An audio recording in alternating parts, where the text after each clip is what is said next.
Sur le plateau, Valérie Ando, qui connaît parfaitement bien le football africain en général, mais celui aussi du Cameroun, dont il est originaire, bien sûr.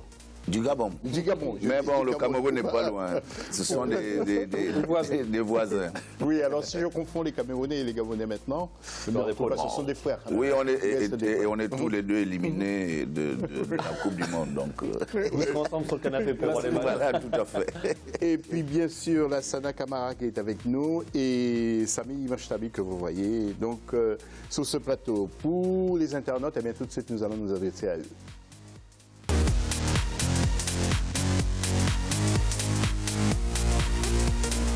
Et que pensez-vous justement des équipes qui représenteront notre continent pour ce mondial 2018? Vous continuez à intervenir sur Facebook, Africa24 et aussi sur l'hashtag Africa24.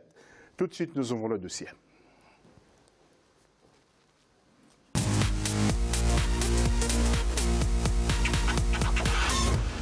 Et les deux équipes qui ont marqué ce mondial, il s'agit bien entendu du Sénégal et du Nigeria. Ces deux nations se sont qualifiées facilement, mais le plus difficile est à venir. Forces et faiblesses de ces deux impressionnantes équipes avec la rédaction d'Africa 24.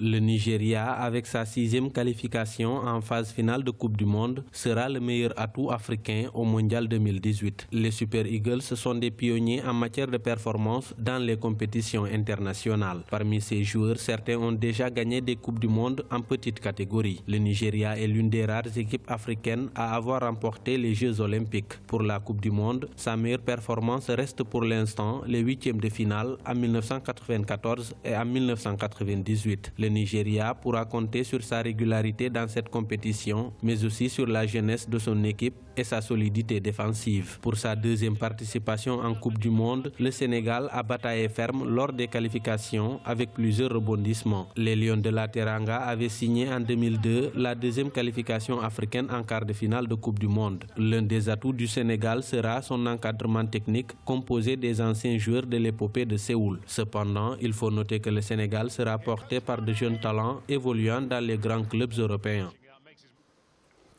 Et nous allons ouvrir le débat tout de suite.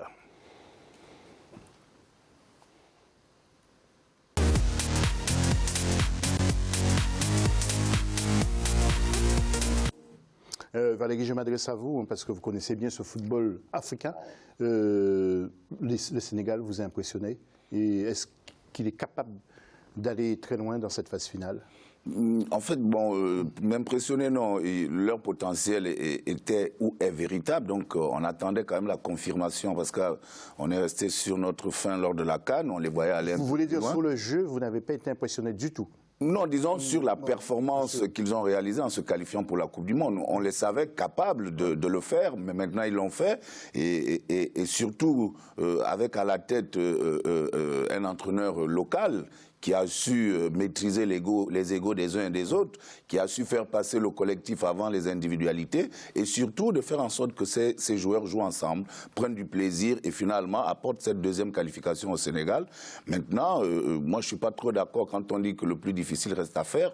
Je pense que la Coupe du Monde, il faut la vivre comme une consécration, comme une récompense. On se met souvent un peu trop de pression, on est en Coupe du Monde, on sort de loin, ça fait 20 ans qu'on n'y a pas été, on y arrive, ben, il faut qu'on aille pour se faire plaisir, bien évidemment avec des objectifs à la limite du potentiel qu'on a. On a vu qu'ils ont été capables lors de leur première qualification d'aller en quart de finale. Donc c'est du plaisir qu'il faut prendre. Même chose pour le Nigeria, que l'on présente comme le meilleur atout africain, parce que au vu de ses précédentes prestations, notamment en championnat des jeunes et aux Jeux Olympiques, a quand même une certaine expérience, et a des joueurs aujourd'hui qui jouent dans les plus grands championnats, qui sont capables autour d'Obi Mikel de donner le meilleur d'eux-mêmes. Il y en a qui ont refusé les sélections anglaises pour justement rallier le Nigeria, avec un entraîneur qui a énormément bourlingué en Afrique, en Europe, qui connaît également la Coupe du Monde. On espère que tous ces ingrédients réunis, avec, comme je l'ai dit, ce grain de folie que les Africains apportent souvent à la Coupe du Monde,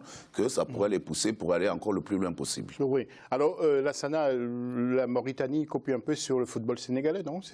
Non, on ne copie pas le Sénégal, mais le fait que le Sénégal soit au diapason, le fait que le Sénégal retrouve les couleurs, ils ont individuellement, le Sénégal a une forte une grande équipe, mais la difficulté du Sénégal, c'est que la mayonnaise n'avait pas pris au départ, donc l'équipe a beaucoup tâtonné, mais c'est une équipe qui s'est bonifiée au fil de ce tournoi jusqu'à trouver la vitesse de croisière, se qualifier pour la Coupe du Monde. Je pense que le Sénégal a des atouts à se faire vendre parce qu'ils ont un entraîneur qui connaît bien la haute compétition, c'est un Africain, quelqu'un qui a la hargne, qui avait la hargne sur le terrain, qui sait le transmettre. Et ça c'est très, très, très important. Le Nigeria, comme vous l'avez dit sur le sujet, c'est la seule équipe africaine qui a gagné la Coupe du Monde en jeunes. Ces jeunes-là, il y a des champions du monde dans cette équipe-là. Ils viennent de montrer au monde entier qu'ils prennent rendez-vous pour ce tournoi en battant l'Albiceleste, l'Argentine, 4-2. C'était 2-0 pour l'Argentine. C'est une équipe qui a de bons joueurs, de bons attaquants, qui a une animation offensive, physiquement qui tient, qui sait faire souffrir les adversaires physiquement. Je pense que le Nigeria peut aller loin. Oui, alors on va laisser quand même la parole un peu à Samy. Samy, vous, comment voyez-vous? Aliou Cissé est un peu surveillé. Hein. S'il avait perdu, il aurait pu faire les frais de cette défaite. Ce qui est injuste, parce que ce qu'il fait avec les équipes du Sénégal, parce qu'il faut rappeler aussi qu'il avait fait une belle performance aux Jeux Olympiques de Londres avec le Sénégal, avec les jeunes. Il avait fait un quart de finale. Donc oui, moi je suis un peu surpris par rapport aux éloges du Nigeria. Le Nigeria, moi je ne serais pas aussi dithyrambique. Je ne pense pas que ce soit la meilleure chance africaine sur les 5 qualifiés, sincèrement. Une belle attaque, oui, des jeunes, Iwobi et Anacho, très bons. Obi Mikel qui gère un petit peu au milieu avec Onazi. Mais défensivement, derrière, c'est des jeunes, il y a quand même des sautes de concentration. Tous les joueurs, ils ont 2-3 têtes qui jouent dans des grands clubs européens. Le reste, ce n'est pas des joueurs majeurs dans des top clubs. Donc moi, je ne suis pas... Samy, moi, attends, je peux juste comparé au Sénégal, justement, où le Sénégal, pour moi, me semble beaucoup plus mature, où ils se sont trouvés une vraie assise défensive avec la tour de contrôle, Karim Bodji, qui fait de vraies performances avec Anderlecht. Il y a l'apport de Sabali sur le côté droit, qui est une bonne chose aussi pour le Sénégal. Au milieu, Ghana et donc Idrissa El Gueye et Sankaré, c'est très solide pour le Beaucoup de garçons qui viennent de Djambars aussi, nous allons voir ça tout à l'heure. Et devant... Mané, Keita Baldé, pour moi c'est énorme. Donc moi je verrais plus le Sénégal performant cette Coupe du Monde que le Nigeria qui finalement on ne le connaît pas tant que ça, ce Nigeria. On l'a vu durant les qualifs, il n'était pas présent à la CAN 2017. On n'a pas vraiment de comparatif pour cette équipe nigériane. Il y a beaucoup de jeunes, peu de stars internationales. Je suis dubitatif sur le Nigeria. Lassana, je vous donnerai la parole tout à l'heure parce qu'il faut que nous allions vite aussi, mais rassurez-vous, vous allez prendre la parole. Nous allons voir d'abord les tableaux concernant les deux équipes. Le Sénégal d'abord, avec une participation seulement dans la Coupe du Monde et quart de finale en 2002. Pour ce qui concerne le Nigeria, 5 participations, même si Samy vous disait que ce n'est pas une défense avec une assurance tout risque, mais bon, on verra bien. 1994, 1998, 2002, 2010 et 2014, 8e de finale à trois reprises et puis éliminé au premier tour en 2002 et 2010. Lassana, je vous laisse la parole. En fait, moi, je parle, quand on parle du Nigeria, il y a une équipe qui a de l'histoire, qui a l'histoire de la haute compétition. Oui, et en plus, pendant les éliminatoires, le Nigeria, il vient du groupe de la mort, il vient avec l'Algérie, il vient avec le Cameroun et tout ça. C'est une équipe qui a marqué 12 buts, qui n'a encaissé 4 buts. C'est une équipe solide, Nigeria, ils ont de bons attaquants. Donc je pense que le Nigeria, avec l'histoire des jeunes qui ont été champions du monde, des jeunes qui ont été champions du monde, qui ont une histoire par rapport au Sénégal, où les joueurs qui sont là, on le met devant un fait accompli. Donc pour ce qui est, tu parlais du groupe de la mort. Le groupe de la mort, sur le papier, clairement, avant cette compétition, avant les qualifs, on disait que c'était le groupe de la mort. Est-ce que tu as vu le niveau du Cameroun et le niveau de l'Algérie dans ce groupe soi-disant de la mort? Donc voilà, juste déjà, c'était pas forcément un groupe de la mort. Le Nigeria s'est quand même baladé. Oui. Je pense plus par rapport à la faiblesse de ses adversaires du moment, plutôt que à un jeu extraordinaire. Tu parles des champions du monde junior. Champion du monde junior. Tu peux comparer, le Ghana a été champion du monde junior, je ne les ai pas vus gagner une Coupe du Monde, ou non plus, l'équipe de France a gagné la Coupe du monde junior, pareil, il n'y a pas eu, c'est pas une assurance tout risque de gagner les compétitions jeunes, parce que, c'est une référence. Oui, et puis tu parles d'expérience, les joueurs présents dans cette sélection, ils n'ont pas connu l'expérience, elle ne se transmet pas génétiquement, on est pas d'accord, elle se vit. Mais messieurs, en tout cas, c'est un débat intéressant, mais vous avez encore le temps, parce qu'avant le mondial, on aura le temps encore de faire notre grand débat. C'est bon. Je voudrais juste vous dire quand même aussi qu'il y a beaucoup de joueurs qui proviennent de l'Académie Djambars, comme Idrissa Gueye. il y a Aloun Diaye, Saliou 6, mais aussi Adama Bangé. Et puis vous avez aussi parlé de Karabodji, même s'il était dans le vent devant le Paris Saint-Germain avec Anderlecht, mais c'est un grand défenseur très bon. qui a d'ailleurs marqué le but.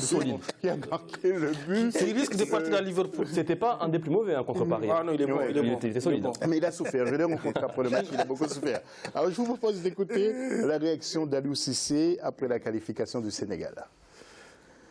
Mais satisfaction surtout pour le groupe que je suis en train d'entraîner depuis 3 ans. Donc, satisfaction aussi pour mon peuple, qui a toujours été derrière cette équipe-là, même dans des moments difficiles, qui ont cru au travail que nous sommes en train de faire depuis 2 ans, 3 ans. Donc féliciter vraiment mon staff. C'est une fierté, bien sûr, que cette génération-là, en tout cas, rentre dans l'histoire du football sénégalais. Et si nous écoutions tout de suite Gernot Rohr, le sélectionneur du Nigeria? C'est grâce à la qualité des joueurs, et il y en a de très haut niveau, on a trouvé le parfait cocktail, le bon mélange entre la jeunesse et l'expérience. Un groupe est né il y a à peu près 15 mois, auquel on a décidé d'intégrer beaucoup de jeunes. Des joueurs qui sont déjà dans de grands clubs pour certains, comme Alex Iwobi, Kelechi Iheanacho et d'autres. Avec ces nouveaux et quelques anciens, on a constitué une équipe qui tient la route, qui a été très efficace durant les éliminatoires. Et messieurs, nous allons voir quelques cadres du Sénégal. Keita Baldé, que vous allez voir en image, Sadio Mané, que Samy apprécie beaucoup, hein, Cheikh Ndoye, Lamine Gassama et Kara Bodji, qui est... Solide. Cheikh Ndoye. Ouais. Birmingham, solide. Et impressionnant, moi je trouve tout très très bel effectif. pour ce qui concerne le Nigeria maintenant, eh bien, il n'y a pas grand monde hein, en fait. Hein. Oui. Alexis Roby, qui n'est pas titulaire à Arsenal. Iheanacho, Victor Moses. Moses, qui ne joue pas dans un top club. Oui. Obi Mikel, pareil. Moses. Vous êtes comme Samy, Valérie, vous sous-estimez un peu le Nigeria, si j'ai bien compris? Non, je ne sous-estime pas le Nigeria. Il faut déjà vanter le fait qu'il se soit qualifié, même si après les adversaires n'étaient pas au niveau qu'on leur prétendait. Mais cela n'enlève en rien les efforts et la qualification du Nigeria.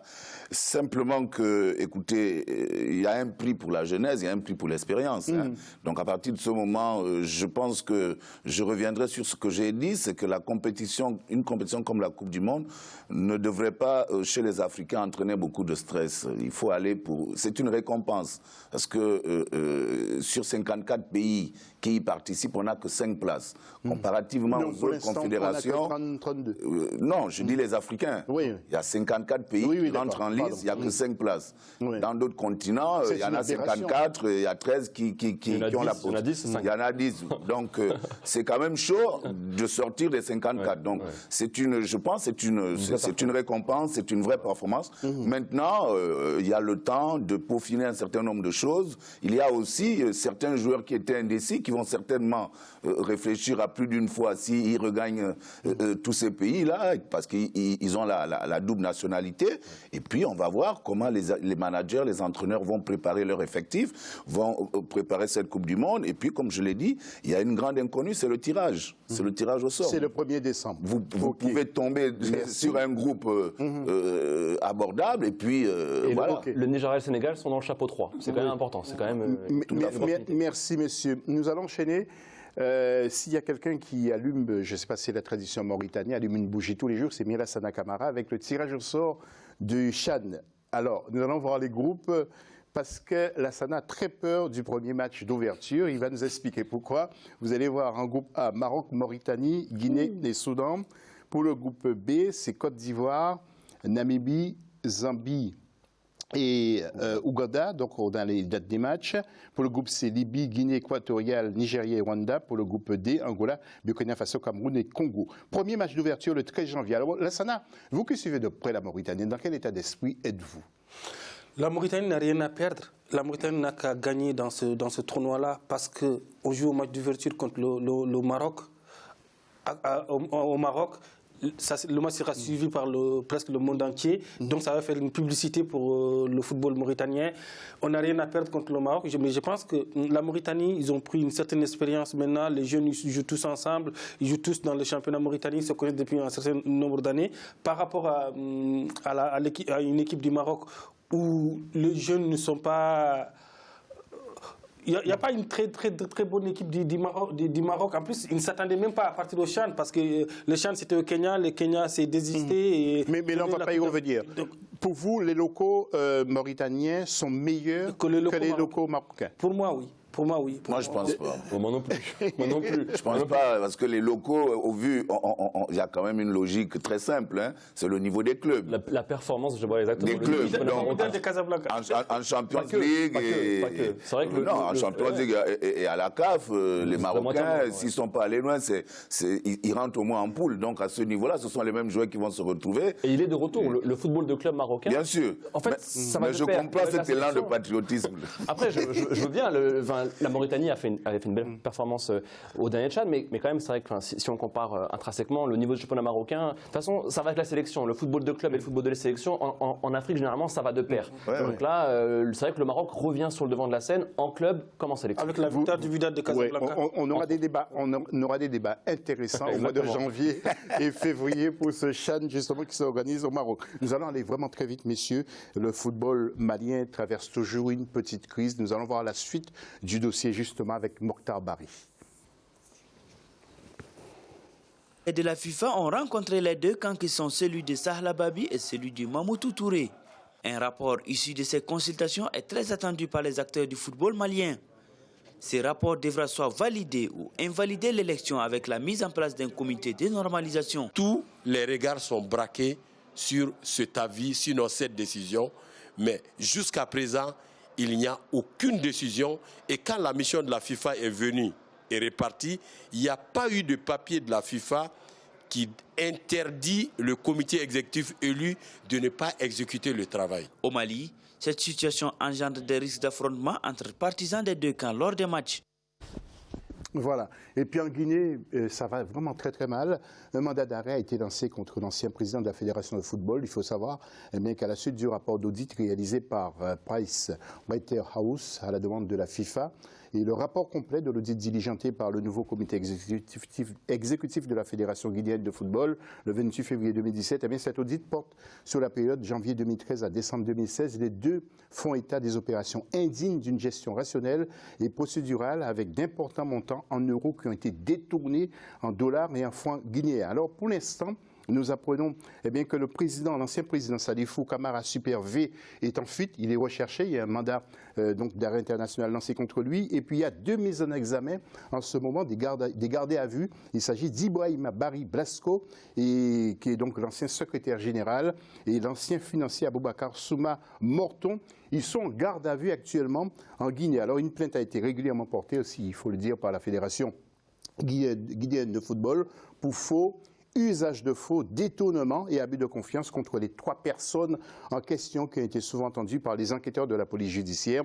Et l'ancien président, je vous l'ai dit, Salifou Camara Super V, lui, a refusé de répondre aux convocations avant de quitter clandestinement la Guinée, dossier sur lequel nous reviendrons avec le vice-président de la Fédération guinéenne de football, M. Amadou Diaby, que nous avons eu ce matin par téléphone et qui va nous accorder, bien sûr, une interview sur les détails de cette affaire. Fin de la deuxième partie de l'émission. On se retrouve tout à l'heure pour la fin et la troisième partie.